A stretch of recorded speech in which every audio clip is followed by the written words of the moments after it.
আল্লাহকে ছেড়ে দিলেন কেন? আল্লাহর সাথে দুশ্মনী কেন?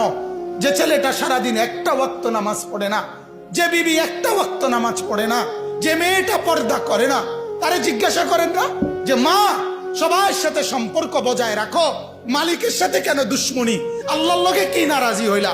আল্লাহর সাথে কি দুশ্মনী? আল্লাহর লগে কেন রাগ করলা? কেন রাগ করলা? এই বাপ, তোমরা যারা সেজদা করো না, তোমরা বলো না বাজান, বলো না এই দরদি ভাই চিৎকার করে বললাম, তুমি যদি বলো তোমার পায়ে ধরতে, আমি পায়ে ধরতে রাজি। তুমি যদি বলো তোমারে জড়িয়ে ধরে কানতে, আমি কানতে রাজি। তুমি বলো কেন আল্লাহর সাথে রাগ করলা? কেন আল্লাহর সাথে রাগ করলা? কেন আল্লাহর সাথে নারাজ হইলা? কেন সেজদা কপালে জুটলো না? কেন মালিকের সাথে সারাদিনের এত কিছুর বিনিময়ে আল্লাহ তাআলা একটা মিস কল দিলে, 2 সেকেন্ডের একটা মিস কল দিলে বন্ধু তুমি টের পাও তোমার মোবাইলে মিস কল আসছে।